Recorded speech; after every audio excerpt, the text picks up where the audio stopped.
Okay, so we back again with another video, and today I'm gonna try to get this one in kind of quick because it can go on for a minute really because there's like subcategories to the one category. So today we're gonna be talking about chakras, and if you don't know what chakras are, you'll get a small understanding of what they are today. So let's get right into it. What is a chakra? What are chakras? Chakras are not a physical thing. These are things in the spiritual realm within, you know, animals and humans, maybe even plants. I don't know. But we're going to talk about humans today, of course. So, what are chakras? They're like energy vortexes that are within the body. And there's 7 main chakras. Now, there's supposedly more than just 7, but I'm just going to cover the main 7 today. And so, these 7, now keep in mind the number 7 is very important in our existence. You know, we have 7 days in a week, we have 7 colors in a ring, we have 7 notes on a musical scale. And so with these, you know, these similarities in 7, we have, you know, red being its own vibrational frequency, orange being another vibrational frequency, just as though we have the notes on a musical scale, C through G. Not saying it's like this, but C could be red, D could be orange, and E could be E could be yellow in a sense, you know what I'm saying? So everything has a frequency to it in a sense. So some people even have synesthesia and they can see colors from the sounds they hear. You know, everything is kind of connected in its own strange way.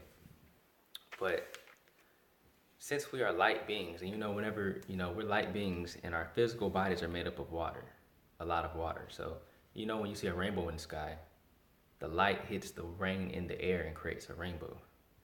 Well, if we are light beings and made up of water, this Roy G. Biv is within us in a sense, but it's not physical. Just like if you were to try to touch a rainbow, you would never be able to touch it.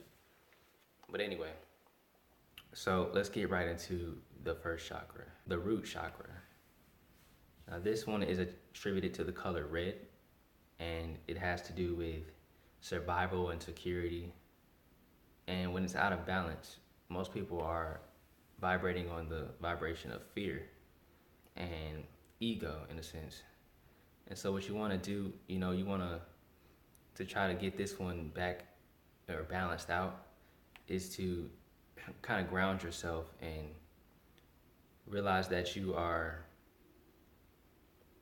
you know, everyone's trying to survive out here, but if you can try to let the universe take its course with you and trust in the universe that it's going to do you good by you putting out good, then you won't have to worry so much about survival and all of these things and fearful thoughts, because these things will keep you from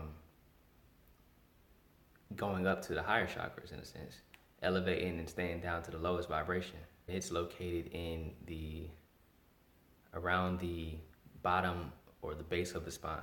The next chakra is the sacral chakra, which is attributed to the color of orange, and this one is associated with, you know, your sexual behavior somewhat. You know, sacral is close to the word sacred, so these are like your private part areas, but it's like located around the navel area, close to the private parts. But this can become out of balance if you're having a lot of sex, too much sex, or sex with the wrong people.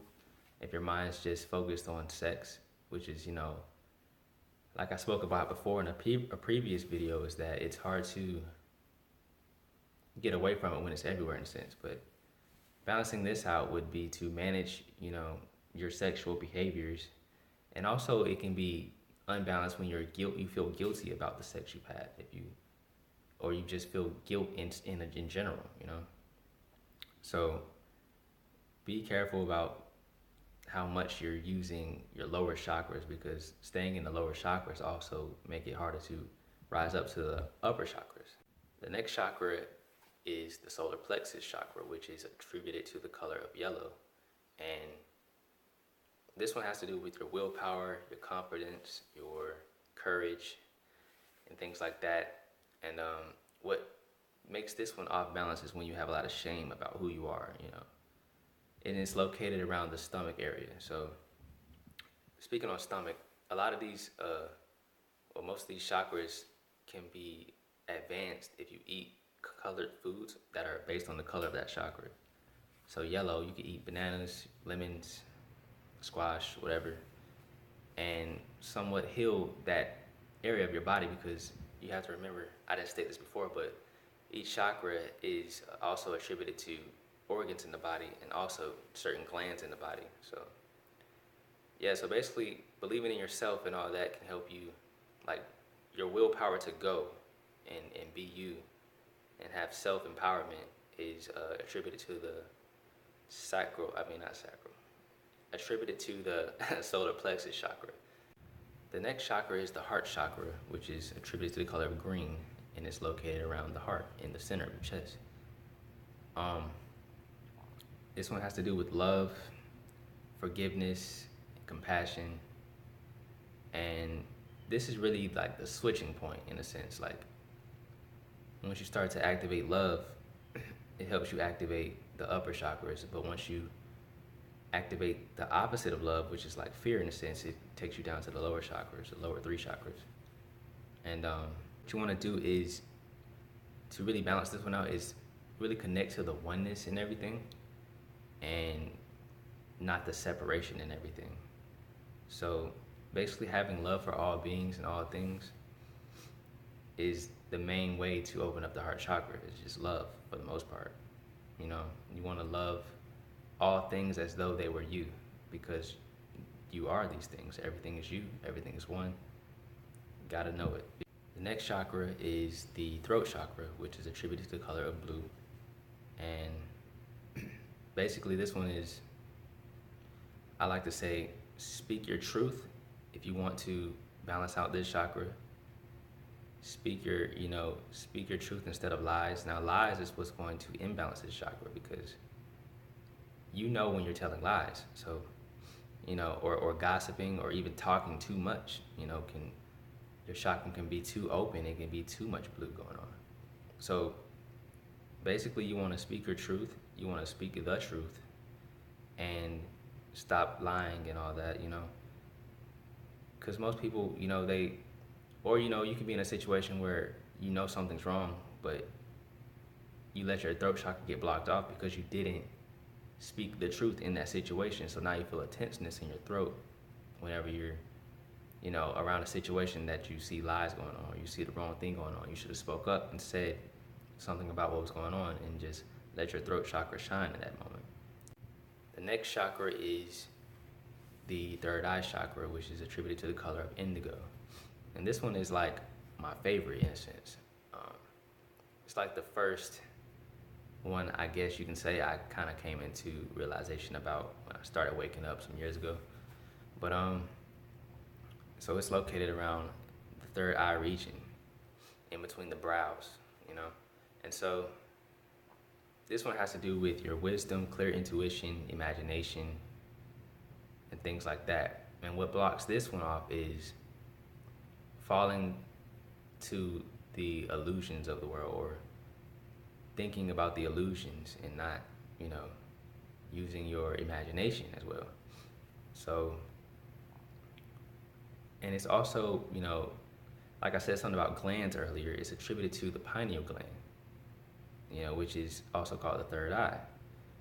And, you know, every chakra has a gland that it's attributed to, but the pineal gland is one of the first things I actually first learned about on my journey of waking up.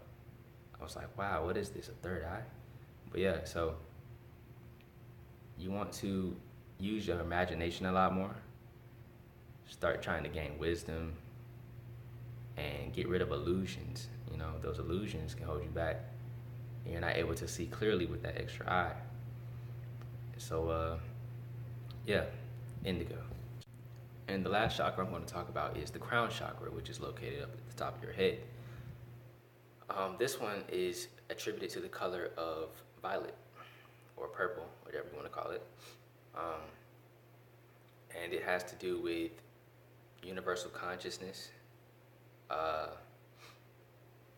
spiritual connections to oneness. And what blocks this one off is attachments, you know, being attached to the things that you weren't born with, in a sense. Never be attached to something that you did not come into this world with. But so yeah, your higher self, you know, once you finally get to the seventh chakra and you activate the seventh chakra, you will tap into your higher self and the universal consciousness of oneness of everything. You know, this is the ultimate goal which you're trying to reach when it comes to spiritual enlightenment, in a sense. This connects you to everything, feel a connection to everyone, and it makes life better, in a sense. Knowing that everyone is connected lets your guard down, in a sense, when it comes to being in defense mode about things around you. And having that oneness in your mind at all times attracts, you know, good things to you. Now, once all these chakras are balanced, and I might get into this in another video another day, but there's such thing as the kundalini that can be activated. And one of the best experiences ever. I think I've actually experienced it once or twice, but I might get into that another day as another topic for a whole nother video. But there's also certain crystals and stones that can be attributed to each chakra to help balance out and heal each chakra. That might be another video as well. But for now, I just want to do a small breakthrough now of, you know, my interpretation of each chakra. And I hope you guys enjoyed this video. Like, share, subscribe, comment, all that good stuff. And until next time, peace and love.